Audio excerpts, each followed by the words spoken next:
bed. I You work tomorrow. fuck boy. Oh, It's just 5 seconds You are of the you training are stage. you are boy of fuck. Now go suck a dick in a banana because that is what you are. Wait, what? that's the intro. Hey, everybody, welcome to Weabop. Oh my god, that was so. How's everybody doing this week? This is Christian. I'm on the show. Bishop won't play the Monster Hunter World beta with me, and I'm upset. That's Adam, by the way. He's a real pig fucker. I love you too. Listen, if I wasn't a poor person, I would totally get it on PC and then tell you about it. One of these days. One of these days, you'll buy a console. And then we'll be able to play video games together again. I don't need a fucking console. Why not? All right, because Street Fighter V is multi-platform, But and you that's didn't all I buy care it. about. Yeah, well, I'm pricing it right now. How about that, idiot? You're an idiot. So, speaking of Street Fighter V, though, as I throw my pencil at my monitor, I hope it picked that up. We just had a this just in, like Yeah, right fucking yeah. now. And I like how very, very immediately Max like put up the reaction video. Yeah, no, he was freaking the fuck yeah, out. yeah. He was very happy when Sagai showed up. My whole thing was like when I saw the three announced characters, I was like, that's good, because like Sakura, I always loved playing. Like she was one of those characters that like. She's just if Ryu was made to be fun, from the ground up. Like she is a fun character, straight up. And it definitely looks like they kept that. I know a single person who will be extremely happy that Sakura is in the game. Yeah, Steven, yeah. Yeah, currently he is happy. He's like Yeah. fucking finally. Well, Like Blanca looks great too. Like all the characters, like the one design, like I don't even fucking play him. But goddamn, Cody's redesign. Holy fuck, I love it so much. I guess when they like saw the entire internet nut over handsome Ryu, they were like, "Wait, we've got something here." Hot Ryu is hot, bro. Yeah. Okay, so I don't hate it. I don't hate the design. I swear, if you hate on hot Cody, I will strangle you through the internet. No. We're not all gay boys, Bishop. All right. But he is hang on. he is objectively sexy, just like bearded Ryu. Don't even. Well, listen, I like Asian men who can grow facial hair. All right, but not white boys. Ryu doesn't really look Asian though. That's the weird thing about him. Whoa, slow down. What the fuck is an Asian person supposed to look like? Not like a guy from like the Midwest. Like He doesn't. If, so if- what's a? have he you looks not like he's seen from Ryu's Wisconsin. like Ryu's farming costume from Street Fighter 4? Seriously, looks like a Westerner from, or not like a Western farmer. Like he looks straight up like as if someone just like was like, "Hey Billy, come on out from the farm." "Yeah, Pa, I'm on my way." It's like Billy. Billy. I think that you just you have some heteronormative racial ideas that need to be adjusted. Okay, sure. Anyways, but yeah, I want to see how the other characters play. I want to see how the new character plays, or the two new characters play. Yeah. What I was gonna say was I don't hate the look. I don't hate it, and in fact, I'm pretty okay with it. It's just I don't feel like it fits Cody. But No, dude, it's symbolic. Because for once he's breaking out of jail, but with him in like the regular street clothing, it's like he got out of jail like legally, like he's on the clean now. Like so, it makes sense. But why does he still have the handcuffs on? No, if you watch the trailer again, he doesn't. It's a watch. It just has like the silhouette of it. Oh. I mean, he was shackled and he snapped them. Yeah. Okay. Yeah. Yeah, like it's really smart. Like that's them showing like, look, he's no longer on the somebody lam. was He's just another guy now. And I gotta say, like, especially with them putting Zeku in, that's his name, right? Zeku. Zeku, yeah. Yeah, with him playing like in a guy-ish manner, like having Cody in is really smart. I don't think we ever Well, talked we're gonna about have- Zeku that We're gonna much. have like Hagar Hugo too, which is cool. Yeah, yeah, and Oh, like yeah. Abigail, I hate Abigail's design, but gameplay-wise, he's a very interesting like rush down grappler like mix. Abigail does have a have a costume that I really like on him. That I'll probably play Abigail if I ever have that costume, and it's the one with the red dreads. Yeah, yeah, yeah. The one that looks like the other Yeah, bad guy from Mad Gear. yeah, totally. I really love that outfit. It actually makes him look not dumb. I wish that they would tie in more of the other like because Street Fighter's part of like a weird canon in Capcom's worlds and like they can bring in Project Justice characters and like fans either want a new Project Justice, so that'd be a good way of gauging, interest in the series without them being able to like really miss out on money. Like Sakura went to school with a few of the characters, do one of those characters. Just do one that was her friend. And she played like a Ken to her Ryu. Mm-hmm. Like is it Hanabi or Hinata? I can't remember what her name was. I think it's Hinata. I think it is cuz I was yeah, cuz it's really cliché and boring. Yeah. Was that the one that where she does like that fire kick? She goes like Sukurima Shell or something like Yeah, that. yeah. Yeah. She was cool. She's all right. I don't mind her. But she's just very flat and boring in a game full of like very crazy character designs. You're making a great case for including it, though. Yeah. Like a more central to the Street Fighter universe tie-in character. You're like, she's fucking boring. It's stupid though. Like, no, but she is the one that would make the most sense though. No, but in all honesty, it's just she is popular within the series. It's just I think there's like cooler characters, but she is also the one that makes the most sense like in the storyline. Like she was, like I said, a alternate version of like Sakura's playstyle. She was also Sakura's best friend while she was at that school. Stuff like that. So, because originally the first game was in pairs, whereas the second game was like trios. And the first game it was Batsu and Kyosuke, and then you had Hinata and Sakura as the second pair of like the main characters. But yeah, like she'd be great, and like I said, just bring over her like weird variant of the whole Sakura Shoto style thing, and it'd be fun. Okay. But in all honesty, I'm way more excited about Street Fighter Collection. As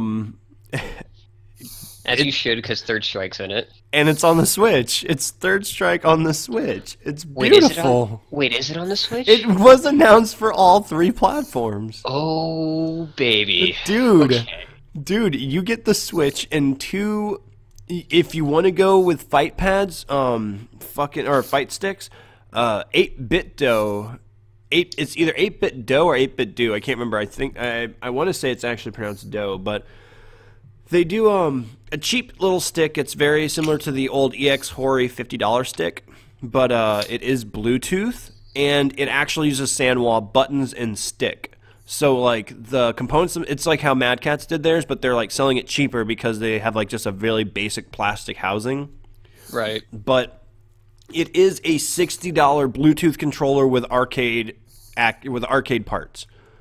So like you get 2 of those, a Switch and Street Fighter Collection, and you have essentially a mobile arcade cabinet. Okay. Like that's fucking awesome.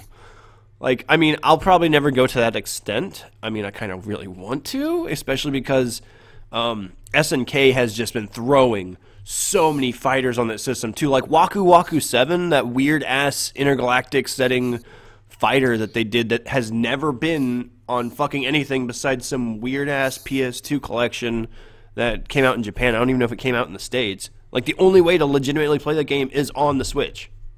And so like they have that, they have like Shock Troopers, a shit ton of old arcade games, and then now Street Fighter 2 with pretty much all of its variations besides Ultra and Championship Edition, which, to be honest, if you have all of the other ones, Championship Edition is really fun. But the Edition Select isn't really that, like, Right. I can live just picking. That's the only reason to ever play Championship Edition is Edition Select. Yeah, it's like, I mean, it's like a fun little gimmick, but I mean, it's kind of like when they added it to like Street Fighter 4. It's like no one really does it besides. I mean, I know some tournaments did it. It broke CE too because like certain Street Fighter classic characters like like Vanilla Sagat. Yeah, with full screen fierce Tiger Upper. Oh, Yeah, all Jesus that. Christ. Yeah. Like, wasn't he soft banned for Championship Edition?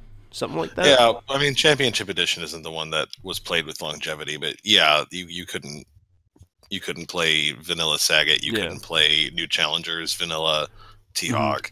What? One thing As I think far is... as oh, go on. as far as Sagat is concerned, I really hope that they make him like more than just that guy that chucks high and low fireballs at you in 5. Well, that's all he's ever been. So Yeah, he's just Well, been a I super need solid Shoto character with no I need him to Tatsumaki. I need him to break that mold.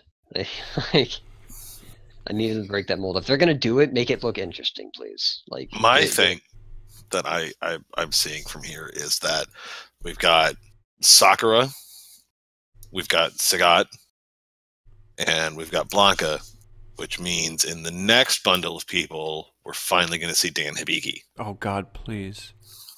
we Please. yeah. I Please. need Those all are the Legacy. those I've are been all s- the Dan Essential lore characters. We I've just been need Dan in there yeah, now. yeah. I've been Oh, saying it since day one with this V trigger system, and I think every Dan player would love this. Make Dan like Nikali with the V trigger and like V skill kind of setup, but the V trigger, the V trigger makes Dan a good character, but temporarily. Like, don't make it to where it no. Actually, no. Make it last for the round. Not like Nikali's fuck where that. no, like Here's what you do is you make Dan like you had him in Street Fighter 4, and then just don't give him a V trigger.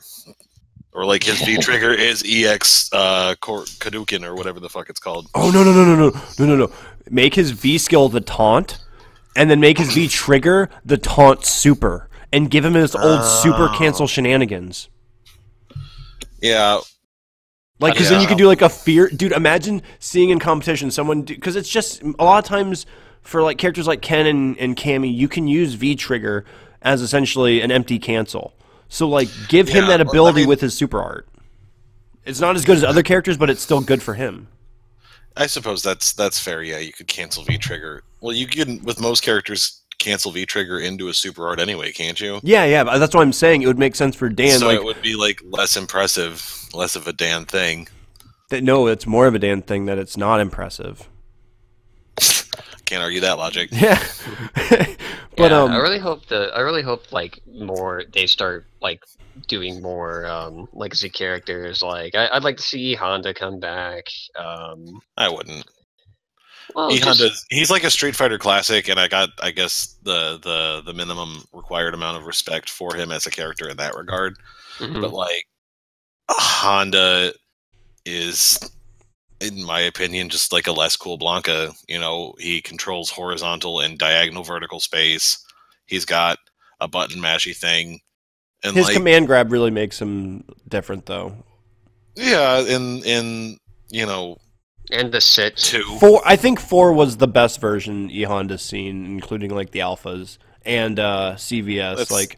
That's debatable. I want to say the Super Turbo Street Fighter 2 was his like highest tier installment. Well, it doesn't as a mean that it was character. like the best version of it. Like I mean, like the most fun to play. Like I think E Honda in 2 is boring as fuck to play as. Like he's not fun at all, especially for the charge characters. Like the charge characters in that game are already kind of dull, and they're very flimsy when you play as them compared to the other characters. Like you matches can spiral out of control for a charge character in 2 harder than the other games. You know.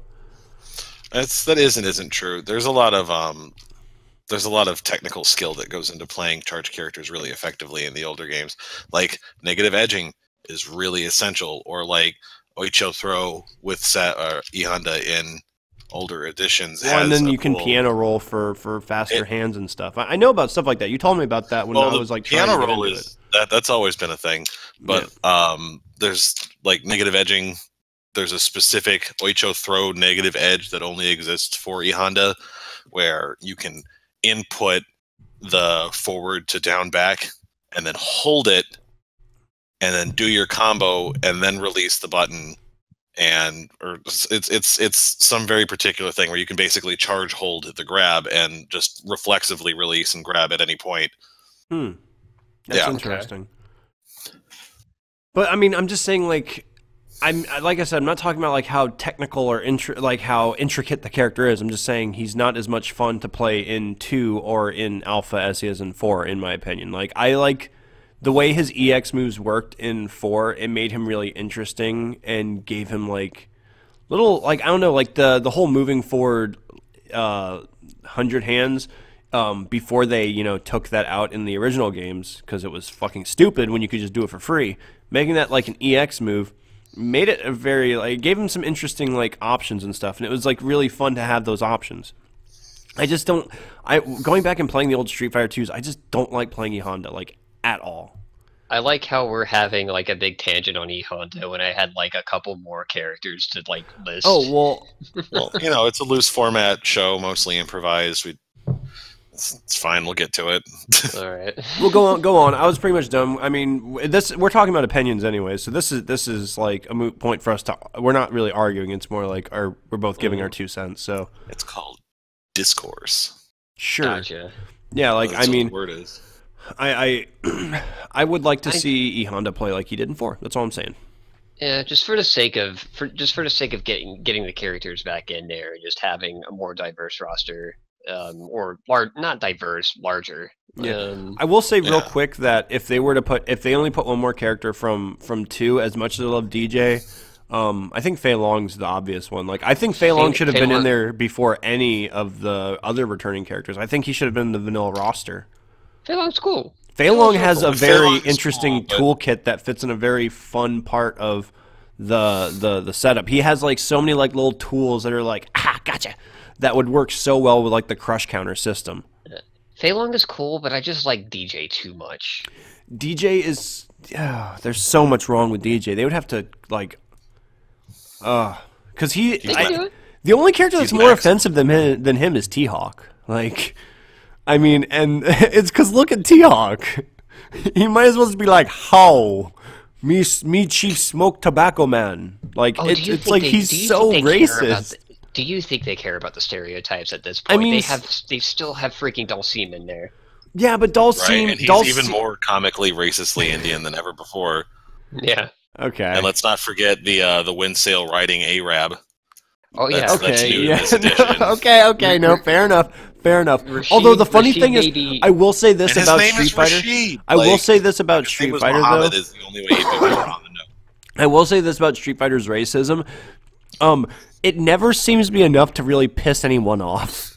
Yeah, like, it's innocuous. It's always everybody looks at it and goes, "Oh man!" Like the Middle Eastern fan base for Street Fighter fucking loved Rashid when he was announced. They were like, "Yes, this guy's fucking cool." It's a Looney Tunes thing. Like white people see Speedy Gonzalez and become apologists because he's objectively bare minimum stereotypical. Yeah, but like.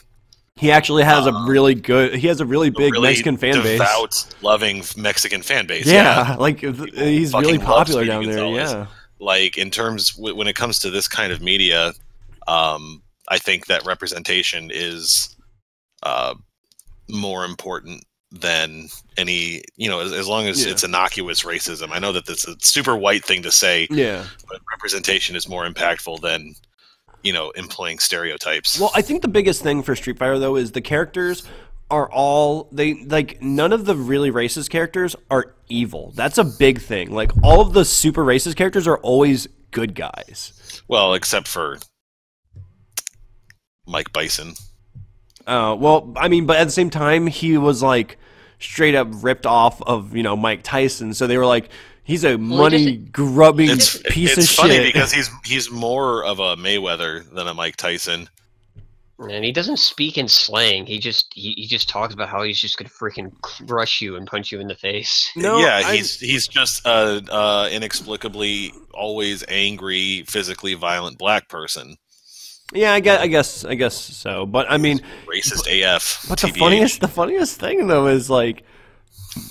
I mean, that is definitely the big example. Now that I think about it, man, he really is Balrog boxer. Mike Bison really is a fucking racist character. Damn. So now points. now our point stands. Nobody's gonna care. They're gonna have a bad day about it when they get announced at the first day. But everyone will get over it. I mean, no, I think unless they did another thing like. I mean, if another one becomes a villain, then yes, they probably will get upset. But like we were saying with Rashid was lovingly embraced by the community in the Middle East. They fucking like when they announced him at the game convention or whatever over there, right after they did the Street Fighter 4 tournament. Which, by the way, if you guys haven't seen Big Bird versus Infiltration, that is a fucking amazing set. Oh my god. I think Big Bird plays Guy. And Infiltration, I can't remember who he was playing, but you guys know him. He's a character, or he plays like multiple characters. So oh yeah, no, Infiltration is one of the best Street Fighter players out and there. Dude, it is an amazing set. Like there are some damn good players in the EA. It's the UAE, United Arab Emirates. Yeah, over there. There's some, also this is sorry to cut in. This is unprecedented. I actually have to dip set on this recording, but if I'm back before you guys are, I'll hop back in and let everybody know what happened. Oh, okay. Well, love and kisses. Sorry, guys. trying to Have a poop good yourself. I'm gonna poop the shit out of myself. Oh, okay. Bye. Okay. Well, so, it's just, and then there were two. hey, that's fine. We can still talk about Street Fighter. Me and you. Well, I just can't talk about Super now. I don't know if you've seen it yet. Well, I mean, here's my thing. Like, one thing I was kind of upset when I saw about the collection when they announced which games have online. I was really confused because, I mean, I love Street Fighter 2, but the two that I played the most was actually HD Remix just because of, like, the situation in which my consoles were and everything. Like, my computer, I didn't have GGPO on it when you and Christian were playing a lot of, like, Street Fighter and stuff, so I didn't play too much of the original arcade 2. I played a lot of HD Remix with my cousin. And so, like, that was the one I got used to. So when I saw Hyper Fighter and Super Turbo, I was like, why are these the two fucking games that got picked for online? Shouldn't it have just been Super Turbo and, like, then have Alpha 2 and Alpha 3? Alpha 2 and Alpha 3, I feel, are way more different than Hyper Fighter and Super Turbo. Huh. Yeah, I mean, I haven't played too much of the Street Fighter 2 variation games since I did start playing fighting games fairly. My first fighting game that I ever learned was, you'll actually be surprised about this. Budokai.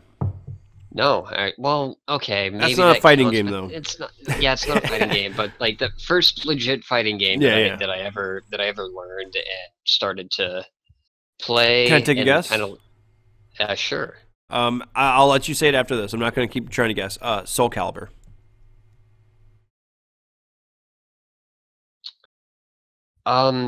No. Although I have played Soul Calibur, but I didn't. You very casually played it.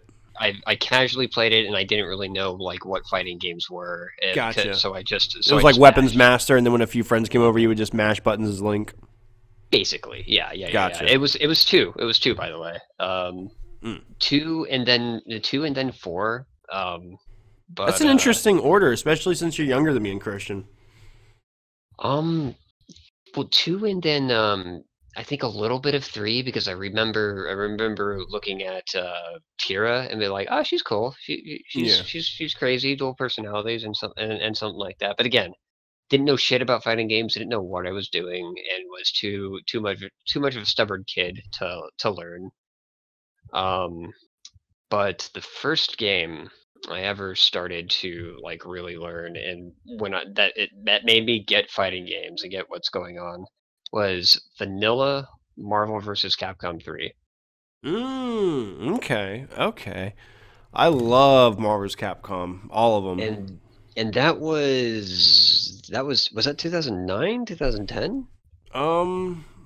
11? It might have been 10 because I think it was after I it was after I graduated from high school, and it was 2010. I remember being in like 9th or 10th grade when that was going on. And I looked at the game and I'm like, yeah, no, that's really cool. Like Marvel and Capcom characters going together fighting. Yeah. What really sold me was that Dante was in it. Of course, it's always Dante. Yeah, I mean, yeah, Dante and Deadpool, because it was just that that age. I was Yeah. just at that age to Yeah, where it's yeah. just like I like all these characters with the swords and the guns and all the. That's and all the how whips. I had that same reaction when I first saw Marvel versus it was Marvel versus Street Fighter was the first time where I was like blown away by the crossover. Cause I grew up playing fighting games with my best friend Brian, and sorry I've been going a long day. I work today. I work every day right now. So yeah, sorry about that. But for me, like when we were younger, we played Children of the Atom when it first came out. We rented it from Blockbuster. We played Street Fighter Alpha. We played Street Fighter 2. Well, I remember we rented Street Fighter 2 back on the Super Nintendo. Me and him, we weren't that good at those games yet. But then like we got into X-Men really big. Like we didn't learn like crazy combos and stuff you see at tournaments, but we like each had our characters. We'd learned some combos, how to do their supers and stuff. And we played like some of the I don't know if it was Alpha or if it was EX that we rented a few times, but then like after growing up with like Mega Man and stuff like that, I remember I went on vacation to I think it was Disney. And the arcade there, we were just walking around. I had like, $3 to spend. I'm just like looking around. Oh yeah, it's all cool. And I see Captain America. I'm just like, wait, what? And like I start walking to it and I see Ryu and I'm like, okay.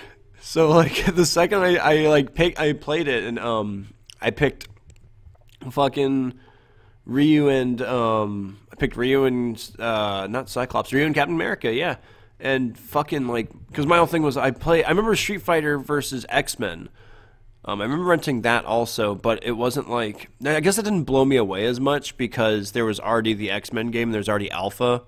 And all it was like a Mugen dump. So I was like, it's like those two games. So, it was kind of like, Right. I kind of already connected the dots, but it wasn't like nowadays where it's like, oh, it was a lazy shit move. It was like, whoa. And I was aware of of Street Fighter and Marvel vs. Capcom at the time. Like I wasn't ignorant about it because I have ran into a few. That's how I was with Darkstalkers. Like when I saw Morgan, I was like, that's that lady from that other game. Yeah. But I have ran into a few arcade cabinets that were of like the Marvel vs. games. Like before I started to before the first time I played Soul Calibur 2 and stuff like that. And before I it was just one of those games where I'm like, oh, you press buttons and a character does this, but I never know what the cool attacks are. Yeah. I remember there was a Marvel. I want to say, was Omega Red in any other? He was in game? Children of the Atom. He was in. Well, was it in another crossover with Capcom? Yeah, X-Men versus Street Fighter. He was in the first one. I believe that was the one. Either that or Marvel vs. Capcom 2. One of those machines was in my local Beef O'Brady's when I was growing up. It was that next to a arcade cabinet of Carnival, which is a very weird midway shooter. Man, but Midway had some cool shit back then. Yeah, no, it was a really cool game. It was like edgelord, like fucking ICP House of the Dead, but it was fun. Yeah, it was very fun. I remember like the final boss, like Token Stealer. Oh my god, I know, right? There was a lot of token stealing in that shit. Yeah, damn, that thing that's a cabinet I would want, and I would just always have it on free play. Yeah, like when I was a kid back then, I just remembered always going back and forth whenever my you gotta order your food first, then you can go and play the arcade games. And I'm like, okay. Like I just go back and forth. Mom, I need another quarter. Mom, I need another quarter. Dude, that was like me with CC's. Like the CC's that I lived near when I was growing up with Brian. We used to go, and for a very long portion of our childhood, they would rotate games out of the arcade often, but they were always good games. Like through that arcade, And because of the paneling, by the way, that had like the move lists for each of the characters, that's how we learned how to do all the moves before they did the command lists and options. Because we rented a lot of fighting games, but we had that issue where, we would try to play it and we'd be like, we don't fucking know how to do these fucking moves. How do I fucking do this? And because the arcade cabinets, the cool ones with the art, we would see the moves, and then when they'd bring in one that didn't have it, if it didn't have the paneling, it's like, well, how did I do it in the other game? I'll try that. Yeah, and then I know they always have the move lists on the machine. Yeah. But not always. Some of them don't have it. Like if it's because a lot of times with American arcade companies, they'll get a cabinet that like the box or like the cabinet shell itself is fucked up, so they'll tear it apart and they'll take like the brains of it and then they'll put it into a different cabinet and they'll just redo the art on it. Okay. That's why you'll see like Street Fighter and Marvel vs. Capcom cabinets that are shorter than usual, or like ones that it seems like you're pushed too close to each other. It's because it was originally made for like a single player game and they put in 2 arcade sticks. That's weird. Yeah, there's a lot like you'll see that a lot with collectors. Like people will be like, I have a damaged Pac-Man system, cabinet's broken, or cabinet's messed up, but brains works, and you'll see somewhere it's like, Miss Pac-Man cabinet in perfect condition, missing brain, stuff like that. I mean, they say CPU, but the book I read, I have a book over here, actually, I'm looking at it now, about building arcade cabinets, and they referred to the CPU as the brain. But yeah, you can like go and buy a shitty old computer and tear it down and then just put GGPO on it and put it in arcade mode. And there you go. Okay, hang on. I know I just said that Soul Calibur 2 was technically like the first like fighting game that I played. Yeah. Like not the one that was like I'm gonna get good. I'm gonna like learn how to play these games. Mm-hmm. I might have lied. Because now I just remembered like what the true like one was. Okay, lay it on me then. It's still one where it's just like I'm just gonna button mash and hope for the best. It was Tekken 3. Oh my god, I learned a decent amount of Tekken 3 with my cousin and my friend Brian. Like, I played the shit out of Jin in that game. God damn, I love Jin in that game. Yeah, and the fact that they changed him in 4 pisses me off to this day. Yeah, and it wasn't like we didn't actually have access to the full game of Tekken 3, unfortunately. Oh, it was a demo disc? Yeah, it was from one of the jam pack discs. Oh man, that was me with Bloody Roar. Yeah, it had Eddie and Xiao Yu? Yeah, Eddie and Xiao Yu. I think I played that one. Yeah, and it would go into if you tried going into the arcade mode, you would fight Lei as like that character that like it's not playable, but you could fight against him. Yeah. I had a demo like that for number 2 also, where it was King was the character you couldn't play that you could fight. Oh yeah. Yeah, no, I saw like, and it would always show like the intro, and I'm like, who is the Jaguar face looking guy? Yeah, dude, he I looks love so cool. Oh, okay. So wait. Okay, let's go back to Street Fighter. Oh, sorry. No, you're good. It's because I was saying like, I know enough about Alpha to know that there's a huge difference between Alpha 2 and Alpha 3's gameplay. Mm-hmm. Like the variant, the style select is very, very different in 3. I never did play Alpha 1. I just only played Alpha 2. No, Alpha 1 is garbage. Alpha, okay. It's like the games that should not have put in there. They should not have put in there are 1, all of the bad versions of 2, as in like. And to be honest, if you live in a world where there is only the vanilla very first Street Fighter, or Street Fighter 2, that's still not a bad existence. However, it was a game that legitimately got better with every single variation. There is never a reason to go back. Right. It's the same thing with Street Fighter 3 and 4. Mm-hmm. Like, there's no reason to play, vanilla Street Fighter 4 over Ultra. Yeah, and there's no reason to play like Ultimate Second Impact over Third Strike. Exactly. Or New Generation. There is. Oh, God damn! I'm so sorry, everybody. There is one reason to pick Second Impact over Third Strike, and that is Sean is broken as fuck in that game. Oh yeah, right. That's the one where Sean is like really good. Yeah. And they like nerfed him to shit in Third Strike. Yeah, they made him a joke character in Third Strike, which still upsets me. I mean, he's still fun as hell to use. I mean, he's still better than Q, so at least there's that. My heart.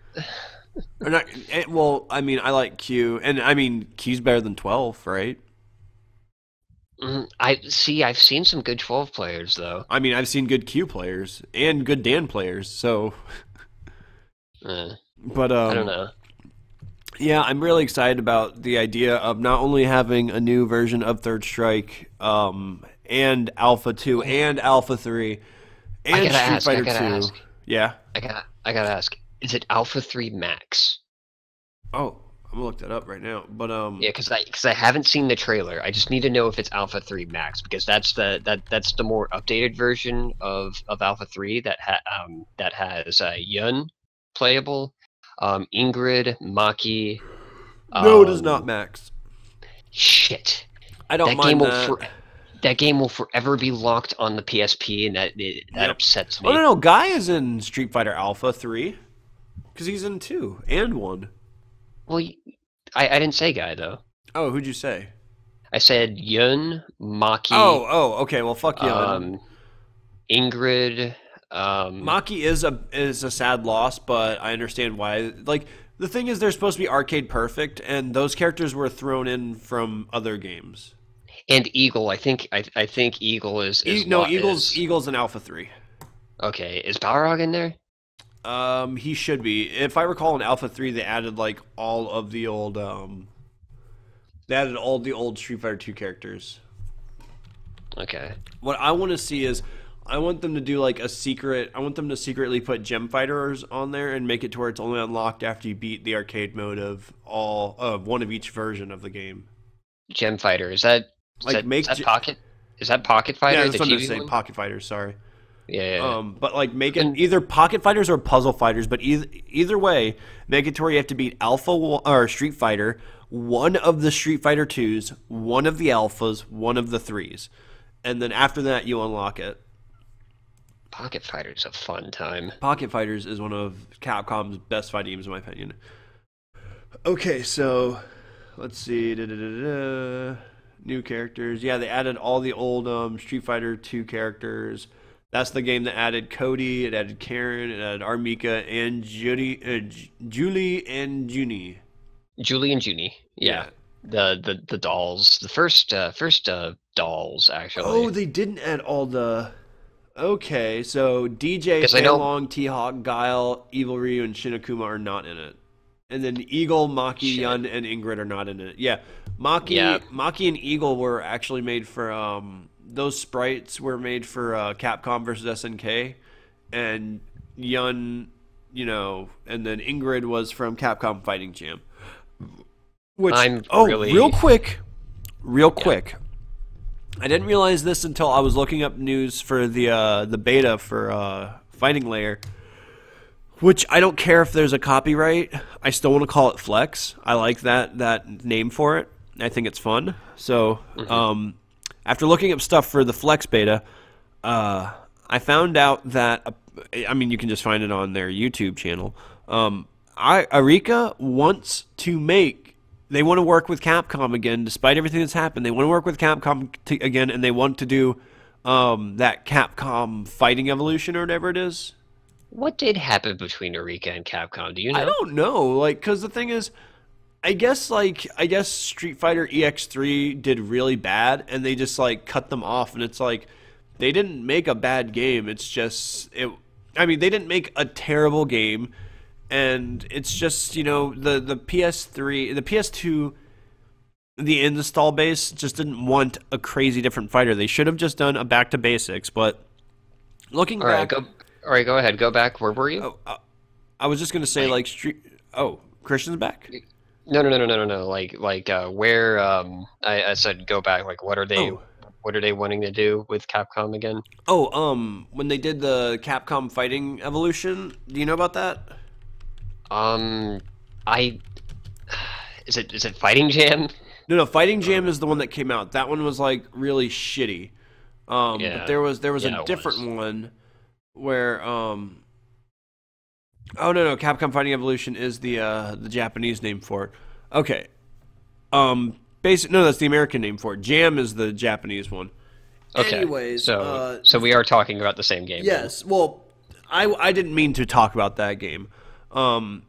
That game is shitty, but I do love it. No, there was a different crossover game that was going to be made by Capcom, and it fell through. And damn it, where is it?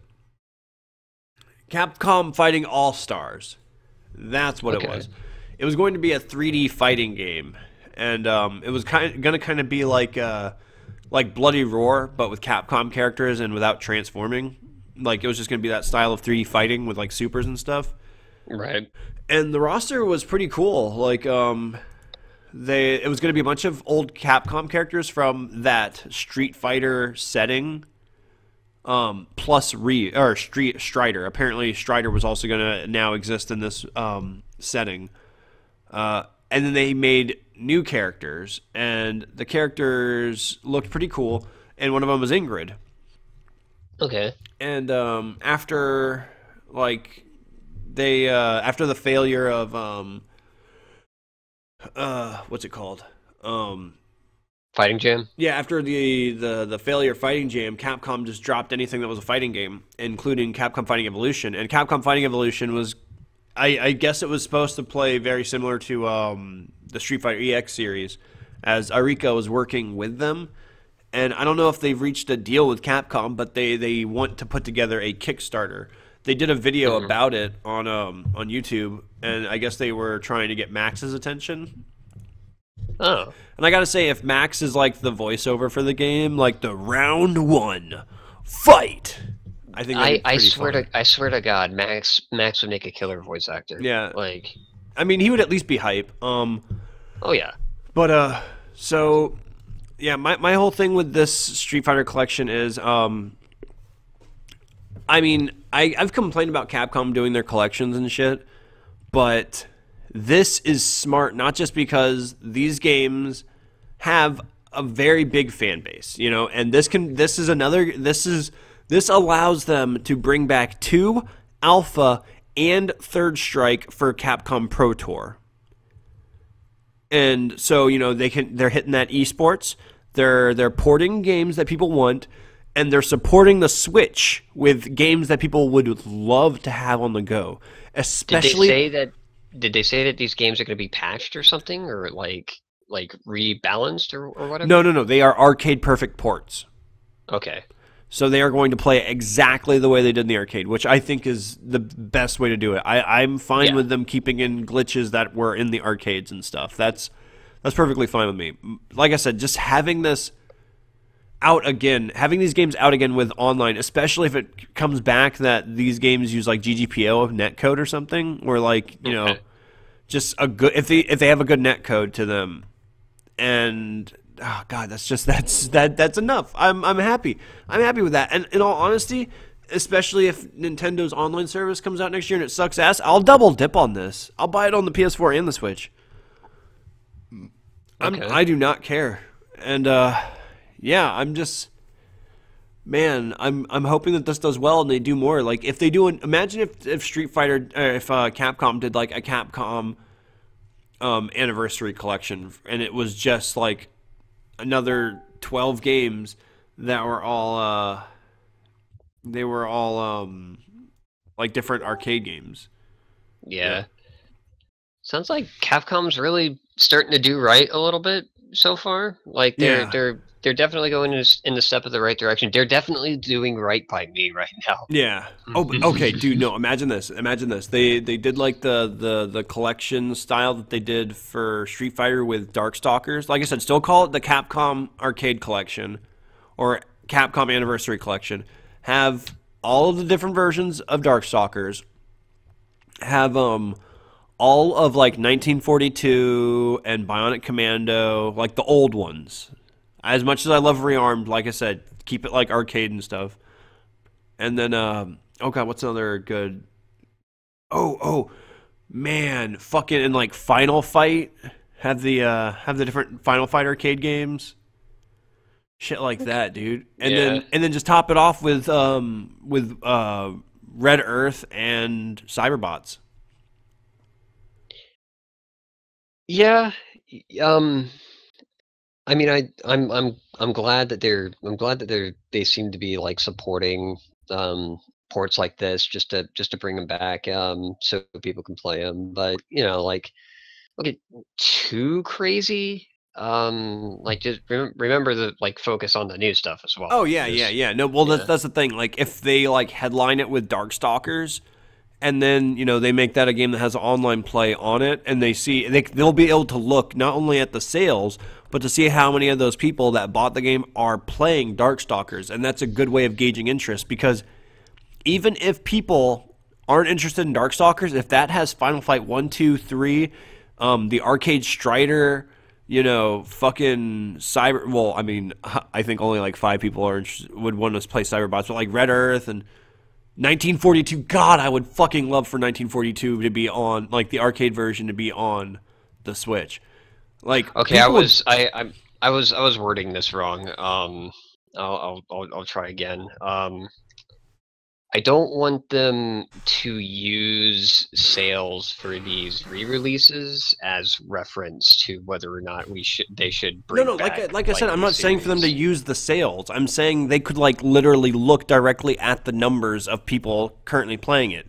If they made like the last Darkstalkers have online play, they can see how many people out of like the percentage of the people that bought the game are playing it. So like if 70% of the people that bought a Capcom arcade collection are playing Darkstalkers, they can be like, okay, well 70% of our fans of just like our arcade heritage are playing Darkstalkers online. That's a good chunk of the people that bought this game thoroughly enjoying Darkstalkers. We at least have a niche audience. Yeah, but here's and even though Capcom seems to be making a turnaround for the better from what it looks like at the moment, I'm still concerned because I remember their mindset that they have been kind of known for forever, because like you said before, like you mentioned previously, when Capcom Fighting Jam just tanked, they stopped making fighting games for. I think they've learned from that though.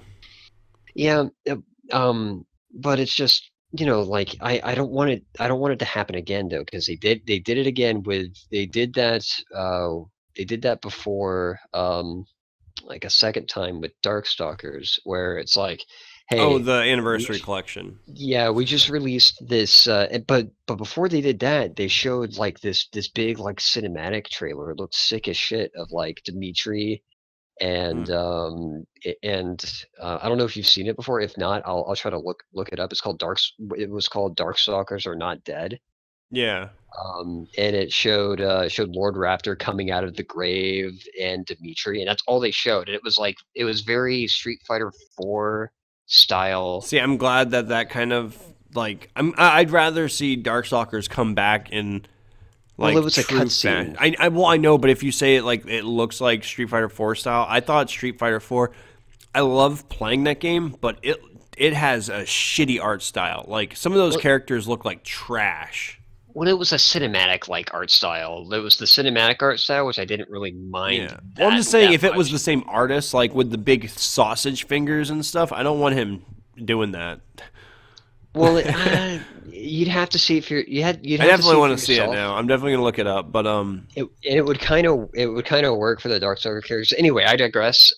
They showed that. I can't remember how many years ago that was, but then they released Darkstalkers Resurrection, and they were using that. I think they even said it. They were using the sales or the number. No, they did. They outright said it. But the worst thing about it was like, a few months before they announced it, not even a few months. It was like a few weeks before they announced it. They had put Darkstalkers on the PS3 digital market, like the classics. So it was like anyone that actually no, it was a little while before that. And then when they announced what it was like it's the same game with online play, and it's like, motherfucker, either A, people that want to just play it casually already own it because they bought the classic version, and you're offering the same thing pretty much because the PS1 version was really fucking good, or, you know, they could just play it on GGPO. It's like they didn't add anything. Yeah. And that's like that's my concern with it. I really hope, like, don't get me wrong, that's really cool that they're doing that collection for Street Fighter, and it'd be really cool if they did it for the other games too. It's just I don't use it for reference. Well, that's why I'm not saying to use it. No. I know you're not. I know you're not. Okay, no. Okay, yeah, you know, if they directly do that, yeah. But that's the thing. That's why I'm also saying that, like, just so that they're smart about money. Like, Darkstalkers isn't as long of a series as Street Fighter, you know? Darkstalkers only had, like, what? It was, like, 2 actual different versions, but it was, like, 5 variants in total? Or was it 1 game with 5 variants? Like, there was a lot of different versions, but it wasn't, like... It's more like Street Fighter 2, less like, you know, Street Fighter 2 to Alpha to 3 and stuff like that. And, I think because of that, like, doing just a Darkstalkers collection would be fucking stupid. But, you know, they could throw that in with a couple of different games. And, I mean, if you think about it, just doing a beat-em-up collection, they don't have enough beat-em-ups, even if they got the rights to, like, the Alien vs. Predator one that they did. Or maybe do like a Capcom like fighting extra collection, like of their other fighting games that isn't Street Fighter. Well, that's, even with that, it's not as many titles. Even with that, it's not 12. It's like they have because they wouldn't be able to do the versus games. Like, we gotta just push that to the side. That's not gonna happen. So probably not. Yeah. Yeah. Because that would have to be its own collection. Yeah. You know, even with it being so few games. Just because of the Marvel licensing, it would have to be its own thing. So I could see. I could see. I could see though, if they did do like what I was thinking about. I could see Darkstalkers. I could see Cyberbots. I could see Red Earth, and the only other one I can think of is Star Gladiator, the one that Hayato's in. Yeah, but that's 3D. And like, is it? Yeah, Star Gladiator was 3D, and it's all right. Okay. But that was actually like the Star Gladiator used the same game system, the same game engine as Rival Schools and that Final Fight fighting game. Right. And then they, like, when they did the Dreamcast, Plasma Sword was the sequel to that, and it was like the basis for Project Justice's game engine. It's very obvious when you play them. But, like, even with all their fighting games, I still think that they would have to round it out with at least a few beat-em-ups. Oh, yeah. Yeah, beat-em-up collection would be cool. Like, add in Captain Commando, the Final Fights. Yeah. What are some other beat-em-ups that they have that are good? Like I said, the first one that I can think of is fucking Alien vs. Predator. Like, I fucking love Alien vs. Predator. That was a damn cool fucking fighting game. Like, I would love to see that. That's a weird one though for the license. I don't know if they still have are able to like. No, that's what I'm saying. Like, if they could get the rights for it, awesome. But chances are they wouldn't be able to. Okay, I'm looking at it right now. There was 3 different Darkstalkers. But the thing about Darkstalkers is, even though it goes like Darkstalkers, a different Darkstalkers, and Darkstalkers 3. It's more like Street Fighter 2 because, you know, they reused all the same assets from game to game. Yeah, I mean, that's where that beautiful Morgan sprite comes from. Yeah, the one that they just used forever. Oh, I love it. It's so bad it's good. Oh. I'm not a fan of that sprite. It doesn't make sense. Like she should be unbalanced as hell. She should be tripping all over the place because of how heavy a freaking top is. Yeah, it's hilarious. It's dumb. It's very goofy looking. But yeah, what else? What else? I'm trying to think of other fighting games they have. Damn. Capcom. You know what? We can talk about fighting games another day. Let's go back to other shit that's been announced this week because PSX. Let's talk a little bit about PSX. Do we have to? Yes, but don't worry. We're not going to talk about it as long as people that talked at the conference talked about nothing. Oh God! All right, I'm gonna go ahead and say this once. Yes, I know that they already said months back to not get excited on PSX because they're not going to announce that much. But my counter argument for this is why even have it? Yeah, and why make it so boring? Like, what they should, if they had been like, we're not announcing anything big, then why have that stupid ass boring fucking press conference? Instead, they should just had it been like a convention, like a show floor where people can go, and then just like IGN and Destructoid and Joystick and Kotaku, just let them go in and report on it and have, you know, spotlights where it's like, hey, you guys can get coverage of this trailer. Woo! Yeah, exactly. I was just like, why even have the, like, don't even have the conference. Just have the show floor, have the convention. You'd be good. Yeah, release the trailers at the same time that you let people onto the floor and just have them playing in the background. Yeah, you know how pissed I would have been, like, if I actually paid money to go on in as an audience just to see the show. I would have started a friggin' riot. My whole thing is if there was like, if it was one of those things to where you get there and it's like a convention where there's the show and it's like the show's at this time, but you can just go around the floor. I'd be like, well, fuck the show. Fuck the show. I'm gonna play some fighting lair. And then I'm going to go and I'm going to play that and maybe some that, you know. It's like, why even go and fucking... Because, like, you can tell the people that were on stage didn't even want to fucking talk about their games. Like, the lady from Media Molecule was so bored with it. And same thing with the guy from God of War. He was like, yeah, don't get me started on the God of War guy. It's a game. God. We've been working on it. And there's stuff in it. We're doing things. Who the hell is that? Like, I've seen him in every single Sony event at the beginning of every Sony press conference, and I hate his guts. Oh, he's the guy that does the PlayStation Underground thing. He fucking sucks. He's a PlayStation blog, fucking whatever, like something Schumer or what the hell that guy's name is. He's a game journalist. He's annoying. He talks too much, and I hate him. But the announcements that were made, the funny thing is there were some nice announcements, but like I said, they would have just been fine as like trailers that had released the same day. Like, I'm not gonna lie, I'm excited for Donut County. Donut County looks fucking great. Yeah, it's like Katamari but with a hole.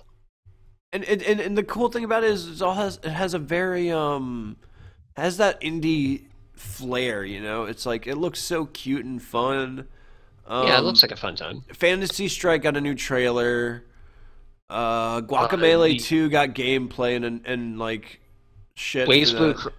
Blaze Blue Cross Tag Battle showed their first trailer, but it was an extended like gameplay. Yeah, like they showed gameplay of Ruby, who didn't have gameplay before, but it's like, who fucking cares? It's Ruby. And they also showed more of like the tag mechanics and how they would work and that kind of stuff. Like you can, like, it's confirmed that you can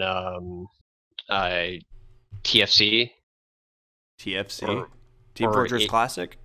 No, TAC. I think. That's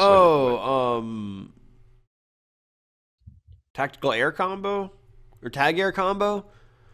No, the thing where you tag your supers in and mix them together. Oh, that's a DHC, delayed hyper combo. DHC. No, you're fine. I'm like, because there is a TAC thing, but I can't remember what. I think that's from Tatsunoko, and it's like when you tag mid air combo. But yeah, I'm like looking at these announcements, and there was a shit ton of stuff announced that I didn't watch the press conference. I just watched summaries of it.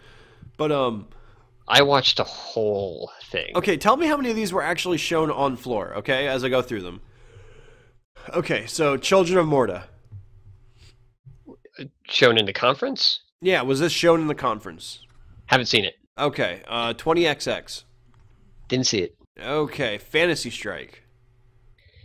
Did not see it. Okay, Guacamelee 2. Did not see it. God, Hover. Did not see it. Moonlighter. Did not see it. Mother Gunship. Did you want me to just go ahead and tell you what they showed? God. Like, because I'm looking through these announcements, and there's so many, like, nice little indie games that, like, have, like, people already, like, anticipating them. Okay, this is what happened. Well, Like, I know Medieval, which I'm excited about. Yeah. Soul Calibur. Donut County. Yeah, the Donut County was in there. God of War. Yeah, but they just talked about God of War. Yeah. Dreams, which, once again, I'm excited about. Yeah. But it's like, they didn't really, like, everyone already knew it was a new game building engine that they built an experience around. It's the same exact fucking thing that they did for Little Big Planet, just on a bigger scale. They spent like 30, 40 fucking minutes talking about how well Horizon Zero Dawn sells. Oh yeah, the fucking sales. Oh, the sales. Yeah. This was basically it.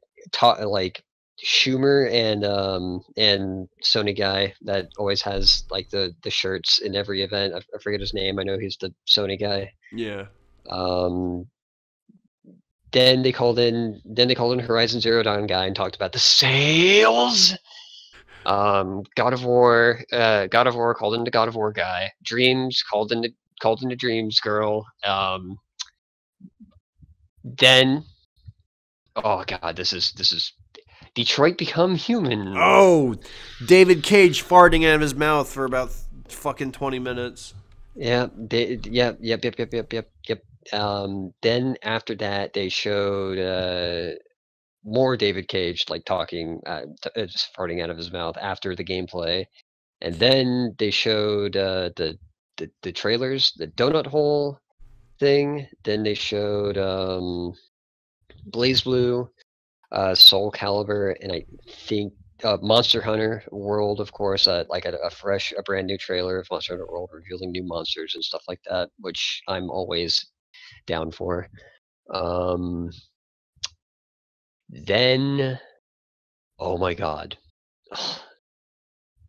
they showed the freaking Death Stranding trailer that they showed at the Video Game Awards. Oh yeah, yeah.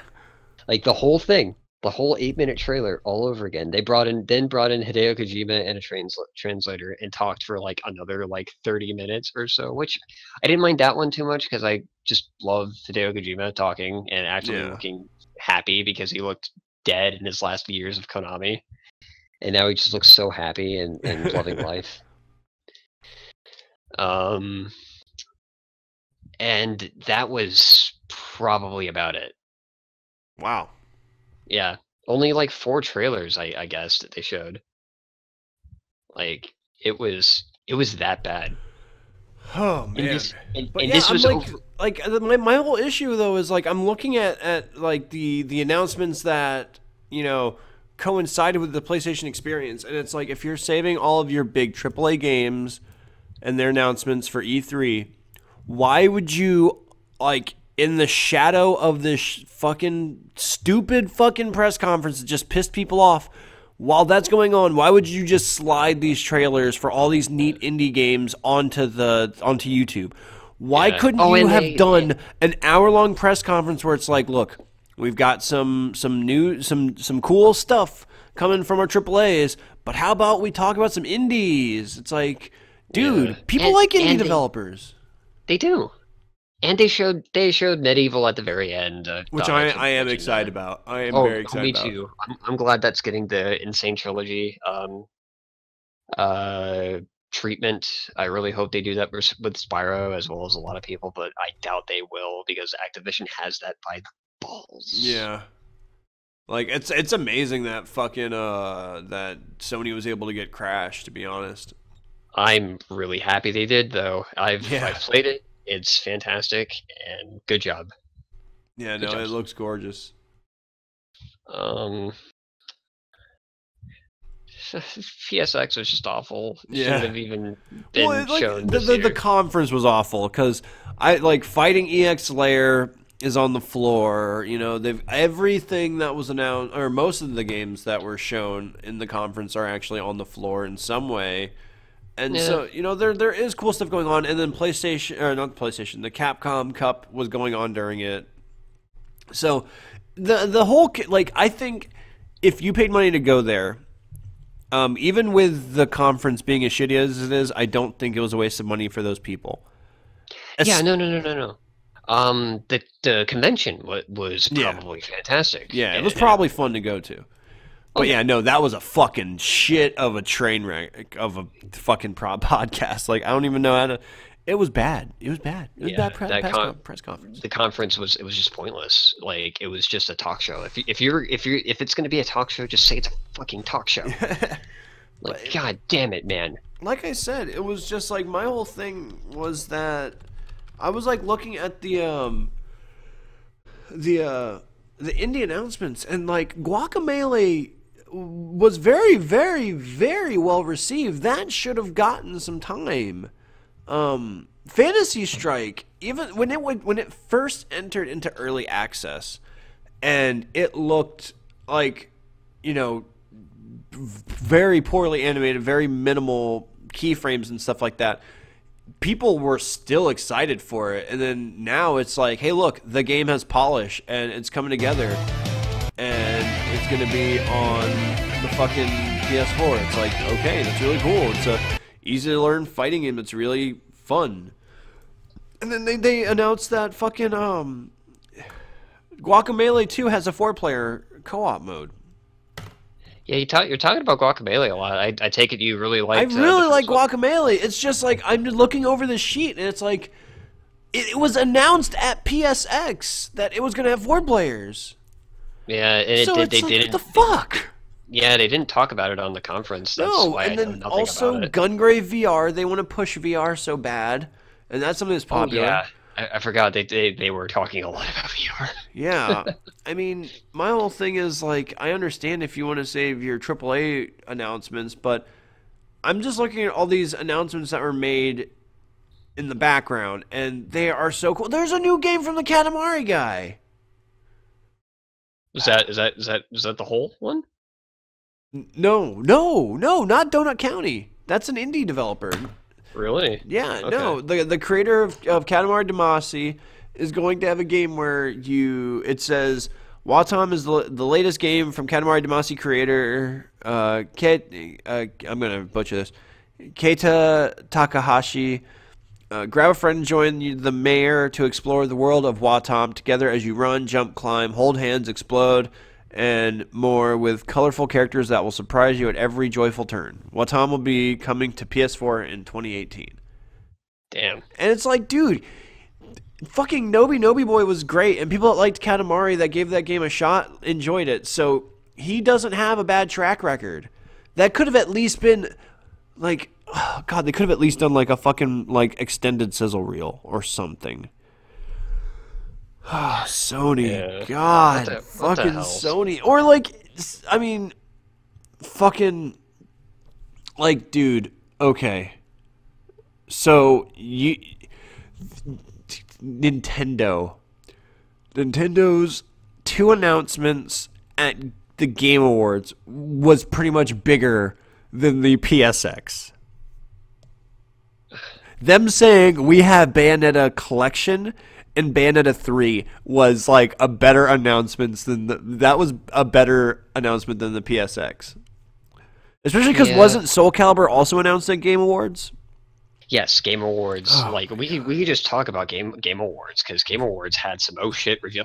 Oh, okay. I'll start out. You know what they started out right there when they before Game Awards got started? What?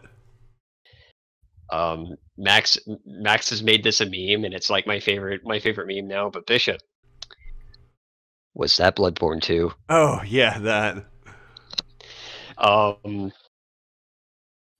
Now I know I know it's probably most likely not Bloodborne 2.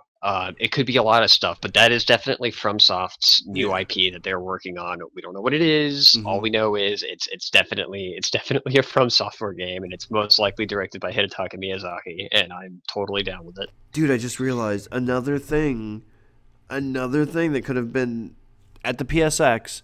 why not a gameplay trailer for that Ghost of Tsushima. Yeah, Ghost of Yeah, Tsushima. Because they had a talking point after the press conference. They didn't bring the guy up to talk about that game. Like, because having him talk about the game direction, because I want to know, is it going to be like or is it going to be like Infamous, or is it going to be something more akin to like Way of the Samurai? Like, that's something that instead of having someone come up and talk about sales, you know, it's like that could have been something cool. But okay, so all I know about Ghost of Tsushima is that it's a Sucker Punch developed samurai game. I'm totally down with it. Okay, so also, I want to say, while we're talking about the Game Awards, can I just say the Game Awards are a fucking joke as like an award ceremony? Like, I'm looking at the categories and stuff, and the nominees are just like, it's hilarious. Like, I'm actually very like surprised and like confused that a early access still not completed game has been nominated for Game of the Year. I'm glad me and you are on the same fucking page. Play PUBG. Why is PUBG there? PUBG. Here's the thing about PUBG. Here's my thing about PUBG. I have nothing against that style of game. It's not for me. I get that. But me neither. I mean, it might, like, I haven't tried it myself, and I'm sure I'd have a fun time. But like, it just like I've got no problem with it. But why is it? Why? It's not finished yet. Even if it was like technically out in its current state, and they were like, we're just going to keep adding stuff onto it. As a game, it is the most shallow fucking game in the world. It is a glorified game variant. So much so that Fortnite did just that. They made it a game mode. And they even went further than PlayerUnknown and did a 50 versus 50 mode. So it's like, and PUBG is sitting there on there. And it's just like, it's like the only reason it's up there is because of buzz and the fact that fucking the people that run the Game Awards have no fucking clue. And like, if you look at the other games, the other 4 games in the category are all top contenders. I'm not a big fan of Horizon Zero Dawn, but to say it's a bad game is fucking bullshit. It is definitely on my list of games to play. I'll tell you, it's gorgeous. The setting is very interesting. I've played it. I've played it a little bit, and it is a lot of fun. And I don't think it's fair it got shafted. My whole thing with it is, my wife picked it up the same time that I got Breath of the Wild, and they are very much that same kind of open world adventure game. So like, with slight differences. But they're still within like that same feeling genre, like how like Far Cry is essentially the first person version of those games. I mean, it's like the go around, hunt things, find stuff. Like Assassin's Creed is like that too. Yeah, they may be the same. They may be kind of like the same aspect of like that kind of open world game, but they are like as a guy that has played a little bit of both. I beat the shit out of Breath of the Wild. they are extremely different. No, they are. They are. All of those games are very different, but they all are within the same genre. It's like saying that, like, you know, Street Fighter, Marvel's Capcom, and King of Fighters are all within the same genre. You know. Yeah. But it's like that is the open world, like, sandbox adventure. Because there's a difference between, like, Grand Theft Auto and one of these sandbox games, you know? So that's why I like to say, like, the open world adventure games. Because that's what, like, Horizon is. That's what Breath of the Wild is. Like I said, Far Cry is like that in first-person view. There's more games like it. I just can't really think of any off the top of my head. But it's like there's a lot of hunting involved. I mean, I guess it doesn't have really the hunting aspect, but the Batman games after the first one, like Arkham City and Arkham Knight, are kind of like that too, where it's just like, here's the fucking area, go do shit. Yeah, I guess. It's just like Horizon Zero Dawn definitely was more in line with Far Cry, which makes sense because if I recall, they're both Ubisoft games. Horizon isn't a Ubisoft game at all. It's just Sony first person or first party. Guerrilla Games. They're the Killzone guys, right? Who's Guerrilla Games? I'll look it up real quick. I'm doing it right now. I'm beating you too. They're not. Oh, Killzone. Yep. Okay. Yeah, that's Guerrilla Games. It's a Sony. It's a Sony company. So. Okay. Yeah. So, but okay. Well, Yeah, Not Ubisoft at all. Okay. I think like my friend John would have probably shot you on the spot if you said that because he loves Horizon Zero Dawn. I mean, Ubisoft isn't the worst studio. The Paris division is good Yeah. because they made Black Flag, and Black Flag is exceptional. I'm not even gonna touch that 'cause I don't like Assassin's Creed. Okay, so best game direction. I think these choices for nominees were pretty good. If I recall, this is an open poll thing where people vote for it, and it's not like it's not like the GDC where it's developers voting on games. So best game direction, it was Horizon, Resident Evil 7, Mario, Zelda, and the New Colossus, which I think New Colossus came out too late, so that was kind of an empty vote. Like, it wasn't going to blow anyone away. No one expected to be like, oh my god, it's amazing. The other games New Colossus won New Colossus won best action game, and I'm upset. Okay, we'll get to that in a second. All right, okay, we will. So winner of best direction was Breath of the Wild. I think that's a fair victory, especially because, like I said, if I recall, these are voted on by players. I believe that one should have gone to Resident Evil 7, especially because it's a more tailored, it's more linear, but that's why it's like a better tailored game. Its direction is more like on point. It's able to give you a better, more personal experience than the other games. The other games are more about, just here's the fun, have fun. It's not about the direction. It's about the design of the gameplay and the world itself. Whereas when you talk about direction, it's very similar to like filming a movie. Like anytime Hideo Kojima has ever been put, if he were to ever put anything up for game direction, I think he's pretty much always going to win it. It's like Kubrick, like he is the Kubrick of video games. It's just he perfectly understands how to design a linear game to like give you a very enthralling experience, I guess, is the best way to do it. Like, you are completely immersed, Yeah, so long as he doesn't like do whatever the hell Tetsuya Nomura is doing. Who's Tetsuya Nomura again? He is one of the Square Enix guys, and he is currently the one that is at the helm of Kingdom Hearts 3 and Final Fantasy 7 Remake. Ah, okay. The two games that don't exist until proven otherwise, because Tetsuya Nomura is notorious for just taking his sweet time on the game. Yeah. I think he just says, "All right, I'm developing it," and just sits on it, like doing nothing, twiddling his thumbs, and then it's like, "Okay, I'll do a little bit," twiddle his thumbs, and like, I fire that guy, please.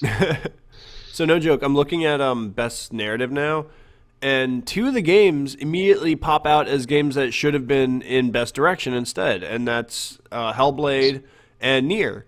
Both of those are like proven examples of how you can like just make amazing set pieces when you string the player along on a line.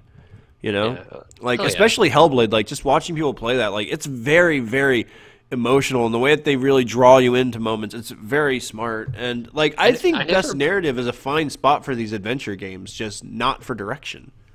Right. I've never played Hellblade. I didn't play Hellblade. I didn't play it either, but I watched it. That's why I was saying it would have been a better choice for direction instead of like. I think Horizon is fair because of its like scripted events. And how like it like the way that the in-game cutscenes play out, like it does have a few moments that are like really gripping and interesting, but like Mario Odyssey only has a few set pieces like that, and it's like right before a boss where you would expect it. Same thing with Zelda. Like Zelda, you beat a dungeon or whatever, you get a cutscene that's a flashback. It's like very formulaic in that. I mean, don't get me wrong, I fucking love Breath of the Wild, but it's a very by the books, not so much for a Zelda game, but it's by the books for a video game, Yeah. Like everything is like you can tick everything down to digits. There's you gotta do these 4 bosses to get this much done, and I can do this much to do this much, and blah blah blah. It's like very cut and dry.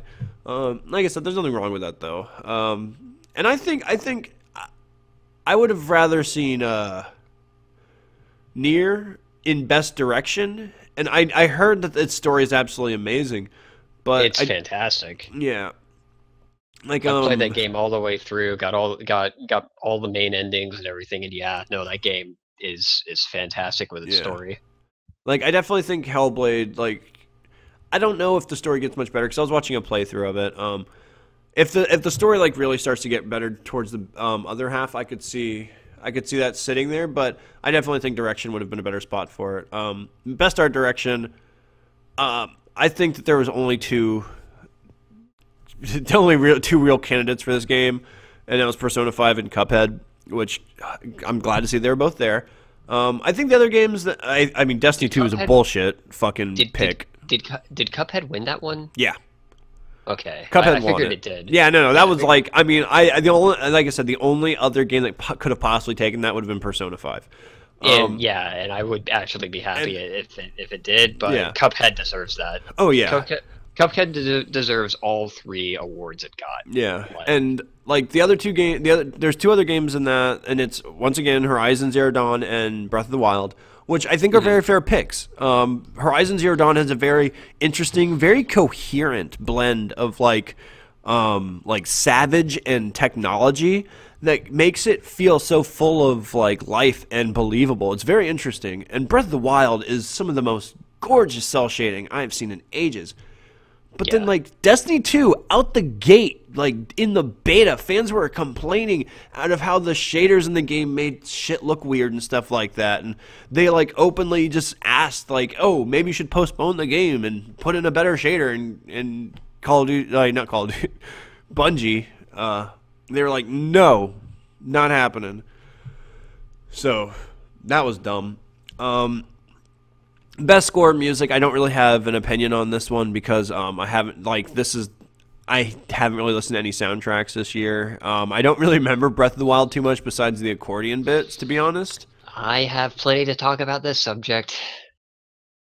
Okay, well go ahead, man. Take the floor. Nier definitely deserves that award. Did it have like a score or an OST? It was a score. I mean, like a mix of the two. All right, so it was a soundtrack, but I guess they're just calling it score or soundtrack. It's essentially the same thing, yeah. Oh, I just realized we are already past our 70-minute thing. So, well, that's fine. It's fine. We're getting heated. We're getting in there. Okay, we'll just finish this list. Oh my God, this is a long list. No, you know what? Let's do a lightning round for these, okay? Finish it tomorrow, or next time. Do you really want to go into each of these? I mean, God damn, there's a shit ton of these. Let's just do a lightning round. All right, well, lightning round. Okay, so you already said Nier deserved that. Okay, so wait. Before we go lightning round, there's just 2 I wanted to like get into and talk about like real quick. Just two. I know you gotta go to sleep. Okay. And get into it then. I highly recommend, if anybody, like including you, Bishop, if you have not listened to Nier's soundtrack, go ahead and do yourself a favor because, goddamn, it is so good. I think every single track in that score has just beautiful vocals. Like really, like every soundtrack like fits the mood of what's going on in the game. If there was a runner-up, it would have been Persona 5 because Persona 5 just has like that real like catchy music and some good like good jazz. Yeah. Persona always has good music. Like Shin Megami Tensei, all of the games have good music.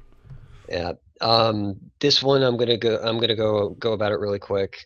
Best action game, New Colossus won that one. I disagree with that. I have a different list. My list is in a different order. Really? Yeah. Well, God damn it. Yeah. Okay, here I'll shoot them at you because I didn't watch the event. All right, go ahead. Okay, so next one is okay, so we did that one. Okay, so best audio design. I think a lot of these were just filler ones. Super Mario Odyssey, Breath of the Wild, Hellblade won it. Hellblade used a very specialized style of like audio design for when you wear headphones to make it sound like you're actually hearing the voices in your head. So I think that makes sense. I think Resident Evil 7 was also a good pick for that. Got nothing to talk about that one. Yeah. Best performance, I think I don't really have an opinion on any of these, but I will say it's bullshit that Uncharted got 2 nominees. I'm glad that neither of them won. I have nothing against Uncharted. It's just I think it's bullshit they got 2 in the hat.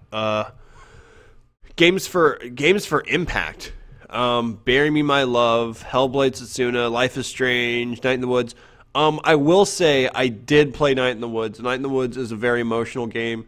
I still understand why Hellblade won, especially because of its apparently very, very smart and believable portrayal of mental illness. So that's fine. Best ongoing game, Overwatch won. Makes sense. Yeah, I think that's very fair. I think the other 2 nominees that should have the tip of the hat to them are Siege and Warframe, especially since both had really rocky launches and have really grown to become good games. Yeah, I'm surprised FF14 didn't get nominated. Yeah, that's another one. Yeah, because that's also had some really good DLC from what I've heard. Yeah. Best indie, Cuphead won. Fair, very fair. I think all the nominees were really smart. Hellblade, Night in the Woods, Pyre, What Remains, all of those are really great indies that came out this year. Best mobile game, I don't give a fuck. That's all I'm going to say about that. Because, I mean, 2 of the mobile games that were put up here are free-to-play Nintendo games that were just like meh. And Monument Valley, I played the first one, it was all right. And nothing really blew me away. No Steven Universe? Yeah, I know. Well, Steven Universe. Blasphemy. No. That Steven Universe game actually came out a while ago, but it's greatest of all time. So it should win every award ever for mobile. Anyways, best handheld game: Ever Oasis, Fire Emblem, Metroid: Samus Returns was the winner. Monster Hunter Stories, and Poochie Yoshi's Woolly World. I think that's fair. I find it funny that they're all DS games. Fuck the Vita. Because DS is just DS just wrecks everything. It's best the only VR handheld game that's being paying attention to. Yeah. Okay, so best VR game. I don't know anything about Farpoint or Lone Echo, but I think the other 3 are smart picks, especially Super Hot VR. I understand why Resident Evil 1. Super Hot's cool. So is Star Trek Bridge. Yeah, whatever. I guess you don't really have an opinion on the VR one. No, I think Resident Evil deserves that one because it's very fun. It's very fun on the VR. And they didn't compromise anything for the VR either. That's the other cool thing. Besides some graphical fidelity, but it is in VR at a pretty good frame rate and graphical. I guess graphical fidelity is the same word to use there. But like I said, they may have dropped down the texture quality, but it's not enough to make it jarring and out of place. Best action game. Yeah, there you go. All 4 of the other ones, even Destiny 2, I think is better suited for this. Really?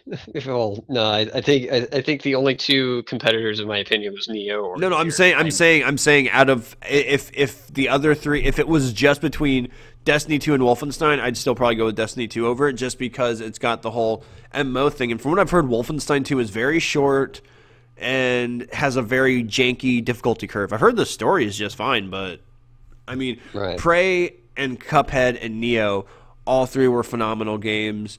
They were very well received. I heard Neo had some issues at launch, but were fixed. Yeah. And so it's Yeah, it should have been Nier or Neo for me. Nier was nominated, and I just had Nier's not on here on mine. It was nominated. I heard them. That's funny that they didn't put it on here. I watched the entire thing and I heard them mention. Yeah. Like they always say the nominees before they say the awards. So no, I believe you. I'm just saying it's funny that they left it out on this list. At least I think they mentioned Nier. It's in best role playing game. Okay. Well, Persona 5 won that one. Yeah. Which fair enough. Very fair. I think all of those were good choices too. There was a lot of good RPGs, especially looking at these, because I can think of other ones that were pretty well received that weren't in here. So it seemed like it was a pretty decent year for RPGs. Mm-hmm. Best action game, not really my genre. I understand why Breath of the Wild won. Action and adventure, you mean? Yeah, sorry, action adventure. Okay. Best family game. Good Mario choices. Odyssey. Yeah, good choices. I understand why Mario Odyssey won.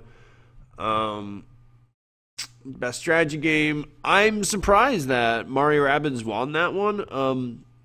But at the same time, the other ones, I'm kind of like tooth and tail. Like, that game is neat and all, but I didn't expect it to be put on their best strategy game. Also, Halo Wars. What a fucking joke. Get out of here. Best sports and racing game. Fucking who cares? Forza makes sense. Sure, whatever. Most anticipated game. The most bullshit award ever for an award ceremony. Get that shit out of here. I don't fucking care. Trending gamer. Fuck off. Best esports. I like watching competitive games, but once again, fucking stupid ass bullshit award. I think best esports was also pretty stupid ass bullshit award. Especially because you're asking for like general gamers to vote over this, so it's like, you know, whatever game is the most popular at the time is just going to have the ballot stuffed for whatever pros from their game. Fucking League of Legends. What a surprise. Are the rest of these like just dumb? Should we just skip these? I'm just going through them real quick. Best esports team, Cloud9. That actually makes this one I think makes more sense if you're going to have an esports thing, because a lot of these teams have representatives in multiple genres. I think some of these are stupid picks, like Lunatic High. If I recall, Lunatic High is purely Overwatch. I've never heard of FaZe Clan. I've never heard of Telecom. I know that Team Liquid and Cloud9 both have at least 1 or 2 players in fighting games. Wait, no, maybe not Team Liquid. I know that Cloud9 has Mango and someone else for, like, I think Street Fighter. Student Game Award, Cuphead won. And there you go. That was a weird final category. I guess it was people that were like making games while in college. If so, it just shows how badass fucking Studio MD HDRD 5K 600 man whatever Cuphead Studio Arcade Remix. Yeah, pretty much. I like they're a 4-letter team name, but I don't remember the letters. Sorry about that. So yeah, this one ran a little bit longer, and we're sorry that Christian had to duck out. But don't worry, guys. We'll have another one up on Thursday, and yeah, fuck the Game Awards. Fuck PSX, Street Fighter Forever. Yeah. Oh, Medieval 2. That was cool. What do you guys say, Adam? Monster Hunter, Monster Hunter, Monster Hunter, Okay. Monster Hunter. Okay. Would you just?